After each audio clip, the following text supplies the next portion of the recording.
This is my video update from Nicosia, Cyprus on this Monday afternoon, September the 18th. Let's talk about some news, and let's start things off with the 60 Minutes interview with Elensky. And I have no idea what this is over here, but let's go check it out. It's an abandoned building, but I don't know for what. So Elensky, he gave an interview to 60 Minutes right before he makes his way to the United States. And Elensky said some very interesting things. Well, maybe not so interesting. I don't know. You be the judge. Elensky said that the conflict is very difficult. The counteroffensive is very difficult, and it's very slow. He admitted to that. He said that Ukraine has to defeat Russia today, because if they don't defeat Russia today, then Elensky said that Russia is going to invade Poland in 10 years. So according to Elensky logic, it's best if the collective West provide Ukraine with all the support, money, and weapons now so that they can defeat Russia today. Otherwise, in 10 years, Russia is going to go after Poland. And then the 60 Minutes host, I forgot the guy's name, he asked Elensky, well, what do you suggest we do? Is another 70 billion okay? Is that going to be enough to help you guys defeat Russia? And Elensky told the 60 Minutes host, "Я не знаю." He said, I don't know. He said, I don't know.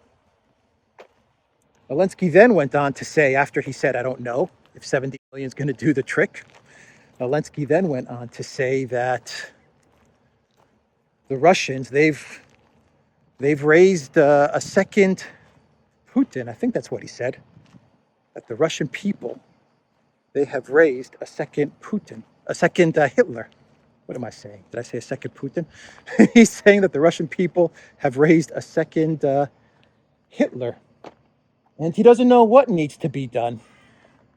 He said that the Russians keep on voting for Putin over and over and over again. They keep on voting for this guy. And he doesn't know what to do. But if Ukraine does not stop Russia now, then Russia is going to continue to move across Europe, according to Elensky. An interesting comment from the Ukraine leader.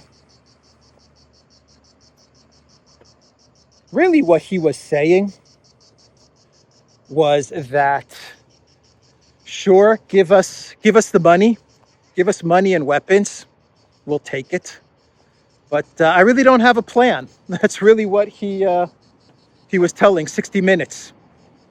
Give us the money, give us the weapons, but I don't have a plan. All I can tell you is that Putin is Hitler. The Russian people are at fault for electing Putin, which is an interesting admission, because you always hear about how Putin is a dictator, but here you have Elensky saying that the Russian people actually vote for Putin over and over and over again. So that was an interesting comment from Elensky. And there is no plan. His plan is the hope strategy. Just give us enough money and weapons and we'll continue to fight.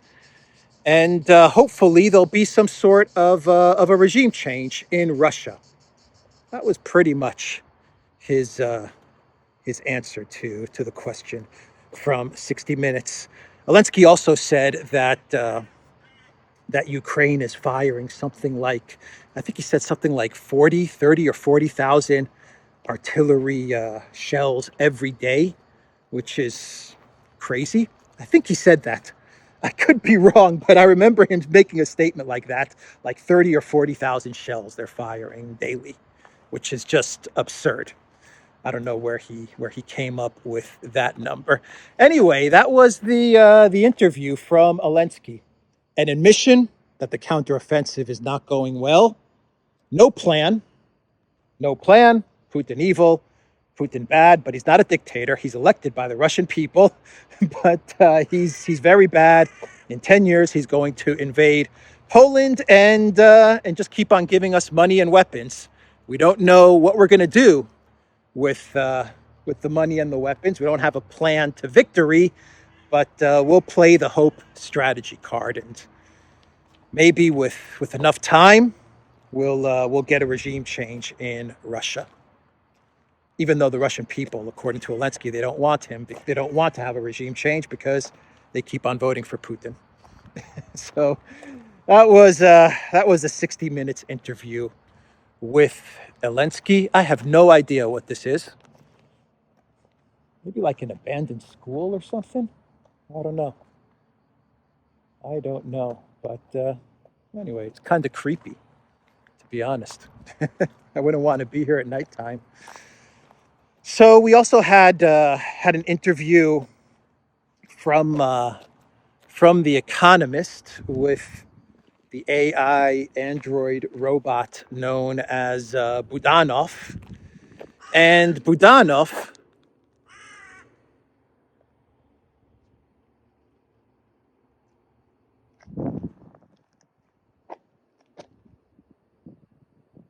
spooky, huh? Spooky stuff. I better get out of here. I don't know what's going to come out and grab me from this spot. So Budanov, the AI android robot, he gave an interview to The Economist.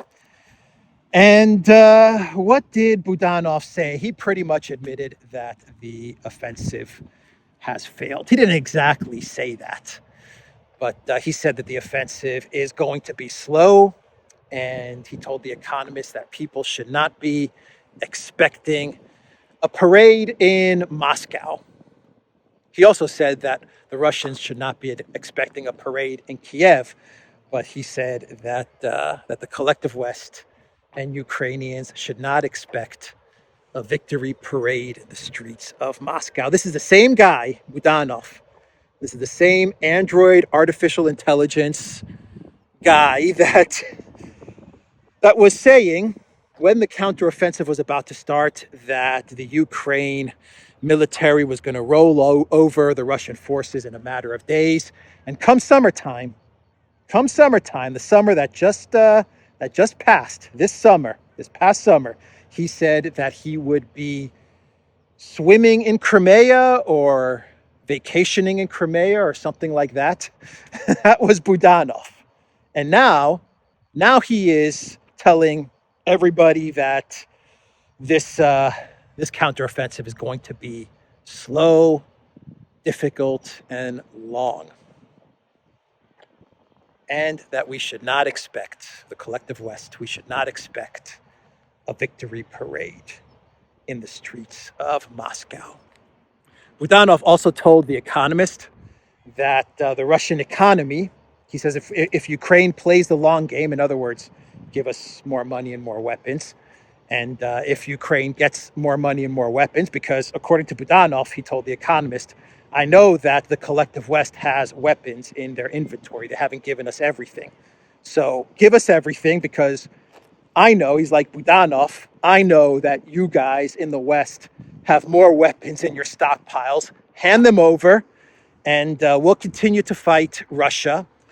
And by 2025, he claims, this is what Budanov told The Economist, he claims that by 2025, according to his sources, the Russian economy will collapse by 2025. And he said by 2026, he says, and possibly earlier, he said, the Russians will indeed run out of weapons. So 2025, The economy is going to collapse, according to Budanov's intel sources. And by 2026, the latest, by 2026, Russia will indeed run out of weapons. This is according to Budanov. This is what he told The Economist. And The Economist is really funny because when when they wrote this article and they have the quotes from Budanov, they say that they can't confirm Budanov's statements. They say his claims. What's the word they use? They said his claims seem very patchy. I think that's the word that they used. Budanov's claims about the Russian economy collapsing by 2025 and running out of weapons by 2026 seem like it's very patchy. That's the words that they use, patchy. Budanov also said that the strategy now for the Ukraine military is drones. Drones everywhere, he said. That's the strategy. Ukraine is going to manufacture drones. They're going to build drone manufacturing facilities in Ukraine. They're going to be the number one makers of drones. And the strategy is going to be to just send never-ending drones towards Russia. He said they're going to send so many drones towards Russia that it's going to cause psychological damage to the Russian people. That's what Budanov said. It's going to be a psychological war that is going to be waged against the Russian people, because the purpose of sending all these drones is to disrupt the daily life of the citizens of Russia. He actually said that the drones are going to make it impossible to go about your daily business in Russia, and the drones are going to just cause all kinds of disruptions. And he even said they're already causing disruptions at the airports with flights and travel and stuff like that. So he said that is the strategy now that Ukraine is using. Drone warfare, and he said that they're going to manufacture drones. They're going to be a big-time manufacturer of drones. So that was his interview with The Economist. And speaking about a long war, this long war narrative, it's not a 3 to 5 day sprint to the Sea of Azov. Forget about that. It's not about taking Melitopol and Mariupol within a week and collapsing the Russian army within a matter of days. That narrative is, forget about that narrative. There is no more Sea of Azov in 5 days. They never said that. They never talked about that. What they have been telling us all along, the collective West leadership, the Elensky regime, is that this is going to be a slow, difficult, long and limited counteroffensive. It's going to be a long war and a limited counteroffensive. And you had the NATO head honcho, Mr. Stoltenberg. He came out with a statement the other day, and he said that NATO needs to prepare for what will be a long war in Ukraine with Russia. And then we had an interview with Milley. I believe he was speaking to CNN. And Milley said that the counteroffensive is going to achieve limited success, limited gains. That is what Milley told CNN. The counteroffensive will not take Melitopol and Mariupol and Crimea and Donetsk and Lugansk, everything that they were telling us the counteroffensive was going to accomplish. Bakhmut, it is not going to kick the Russians out. What were they saying? They're going to kick the Russians out, and the narrative was that they're going to liberate all of the land being held by the occupiers. That was the narrative that they were giving us 4 or 5 months ago. Anyway, Milley said that that's not going to happen. He told CNN just straight up, it's not going to happen. what we have going on with this counteroffensive is limited success, limited gains. Limited. Limited is the key word. Long war, limited results, limited gains. That is the new narrative for the counteroffensive. So it's no longer the super duper big counteroffensive. It's the long war, limited counteroffensive. that's what it is now. So that's what Milley told CNN. So a narrative shift. The whole narrative in and around the counteroffensive is shifting, and they're going to the mainstream media and they're expressing this shift. They're explaining the new goals, the new expectations to the citizens of the collective West right before Elensky makes it to the United States, so that he can go to Congress, he can go to the Senate, and he can tell them that he needs 24 billion not to defeat Russia, not to remove Russia from where they are at this moment, but he needs the 24 billion in order to wage a long war with limited success. That is why he needs the 24 billion. It's not about victory in a matter of weeks anymore. It's about funding the Elensky regime for a long, long war. So that is why we are seeing these statements from Milley and Stoltenberg, Budanov, Elensky. They're preparing the way for his trip to the United States. And President Trump, he also gave an interview, I believe with, is it NBC Meet the Press? And he talked about the conflict in Ukraine. And Trump, he said that Ukraine is losing. I mean, he just came right out and said it. He said that, look, the media is not talking about Ukraine anymore. He's like, when the conflict first started, the media was talking about Ukraine every single day, every minute. It was always about Ukraine. He's like, now they're not talking about Ukraine. And he's like, I know why they're not talking about Ukraine. They're not talking about Ukraine because the counteroffensive is going very, very bad and Ukraine is losing. That's what Trump told Meet the Press. I believe it's Meet the Press, NBC or ABC or CBS. I don't know. It's all the same. But yeah, he's like, they're losing. Plain and simple. Ukraine is losing. And then he said that if and when he is president, he's going to get Putin in a room, he's going to get Elensky in a room, and he's going to end the conflict. That is what Trump said to this mainstream media show, Meet the Press. I think it was with Chuck Todd, and now it has a new host. I forgot her name.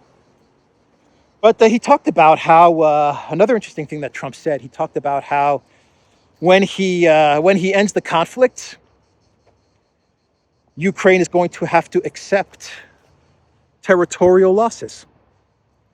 He actually said that the conflict could have been prevented from the get-go if Ukraine just would have accepted that Crimea is Russia, and that Donetsk and Lugansk have decided to enter the Russian Federation. He was like, look, if Ukraine could have accepted those territorial losses, then he said Ukraine wouldn't have lost more territory. That's what Trump told Meet the Press. He's like, then people wouldn't have died.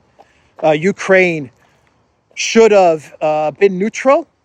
It would have been neutral. It should have been neutral, and that would have been the end of this. Basically, what Trump was saying was that the Biden White House, and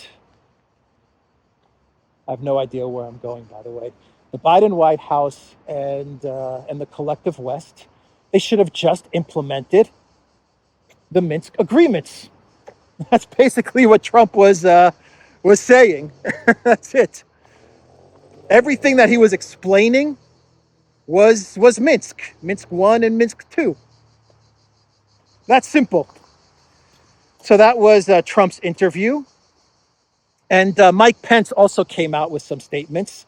But Mike Pence, Trump's vice president, and now presidential hopeful, he has a very different take to Trump. And Pence said that that the collective West, the United States, they need to continue to give Ukraine whatever it needs, money and weapons, so that Ukraine can continue to fight Russia. Because according to Pence, if Ukraine is not given everything they need to defeat Russia, then Russia will invade the Baltic nations and invade Poland. They really are talking a lot about Poland, aren't they? they seem to be hinting at the fact that the neocons and Elensky, they seem to be hinting at the fact that Poland's going to have to involve itself in one form or another with this conflict, because Ukraine is not doing so well. They keep on saying Poland, Poland, Poland. It's not good if you're living in Poland to have guys like Mike Pence keep on name dropping you. Anyway, that was what Pence said. And let's see, a couple more stories before I get to my clown world. The Wall Street Journal, they ran an article today talking about how Ukraine needs money. They said that the Ukraine economy is crashing and the coffers are empty and they need cash. And the Wall Street Journal talks about the different ways that Ukraine is trying to fund the war, because they need the money basically to fund the conflict with Russia. And the Wall Street Journal said there's really not one way that Ukraine has in order to get money. It's going to have to be a patchwork, it said, of different methods to get money to fund the conflict. And the Wall Street Journal talked about how Ukraine has to solicit donations, how it has to get financial aid from the United States and from the European Union. It said how Ukraine can issue bonds, war bonds. That's another way it can fund the conflict. And then the Wall Street Journal said that another way that Ukraine is exploring in order to fill up its coffers is to join the European Union. According to the Wall Street Journal, Ukraine believes that once they enter the European Union, then they will have access to billions and billions of euros from the EU structural funds and the other funds and grants and other schemes that the EU has to fund member states. Ukraine will have access to all that money. So that's another way that it can fund the conflict in Ukraine. Believe it or not, Ukraine is actually betting on entering the European Union so that they can have access to EU funding so that they can fund the war against Russia. That is the reason why they want to enter the European Union, to get access to all of the cash, the slush fund cash that Ursula puts together. So that was an interesting article from the Wall Street Journal. I think the WSJ said that Ukraine's economy has shrank by like 25%. I think that was the number that they put out there. 25% is how much the Ukraine economy has contracted since the conflict. I actually think that's quite an optimistic number, if you ask me. But that's where the Wall Street Journal is putting it at. So Germany, since we're talking about the European Union, Germany and Pirate Schultz, he came out with a statement and he said that there will be no negotiations until Russia withdraws their troops from Ukraine. That was Pirate Schultz's his statement and his terms and conditions to the Russian Federation for negotiations. Schultz is telling Russia that Ukraine will not be allowed to negotiate until Russia removes their troops from Ukraine. And I imagine Schultz is talking about the Zaporozhye Kherson region. I imagine he's talking about Donetsk, Lugansk. And I would also take a guess and say that Schultz is also talking about Crimea. So those are the terms from Pirate Schultz, not Schultz, from Pirate Schultz. The new and improved, tough Pirate Schultz. Those are his terms to Russia. No negotiations for Ukraine until you do what Germany orders you to do, Russia, according to Pirate Schultz. Schultz got tough ever since he started to wear the eye patch, huh? He's toughened up. Anyway, let's do a clown world. And today's clown world, of course, is going to be the lost F-35. How about this story? Or maybe we could talk about Milley's interview where he reveals that the China balloon that everyone thought was a China spy balloon, Milley said that it was no spy balloon. He just came out and said that as well. He's like, look, it wasn't a spy balloon. He didn't say it was a weather balloon, but that was what he was implying. He's like, it wasn't a spy balloon. It was something else, and that's that. The whole thing about the Chinese spy balloon, which really strained U.S.-China relations. It wasn't a spy balloon. It was a weather balloon. Milley just pretty much came out and admitted it. But we have the F-35 story. That's the clown world. Because this morning, as I woke up, the story was breaking that the Pentagon needs help. It's actually asking people for help, the Pentagon, because they lost an F-35. Here's the title from The Guardian. U.S. military asks for help to find missing F-35 fighter jet after mishap sees pilot eject. I love this title. The Pentagon is asking people for help to find its missing F-35. It's a pretty expensive fighter jet, the F-35. The Pentagon, they don't have any type of tracking for the F-35. They don't have a way to track where the F-35 is flying towards. I mean, my God. And then they ask people for their help. Hey, everybody, just let us know if you see an F-35 flying around your neighborhood. Call this number if you see an F-35 passing by you.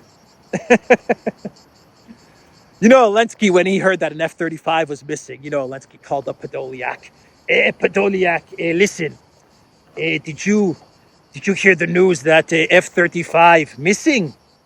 We must find F-35, Podolyak. Find this plane and make it a Ukraine fighter jet. This will be the wonder weapon we have been searching for. Find that F-35, Podolyak. Find it now.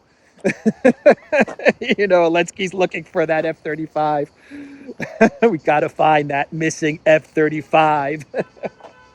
Oh, man.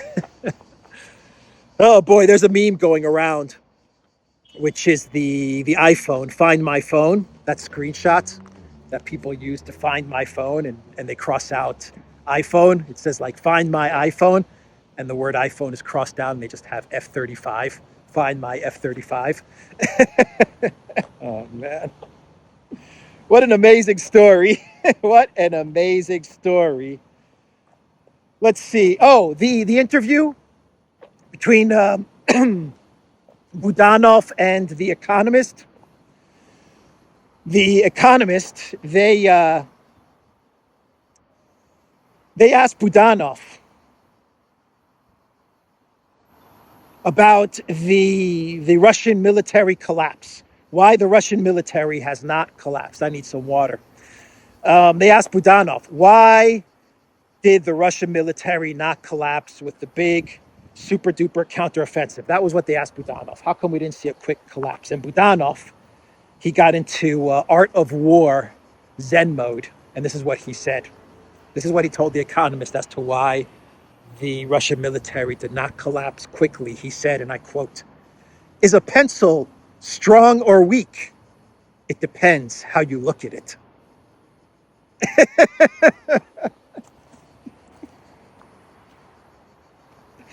I have to make that into a t-shirt.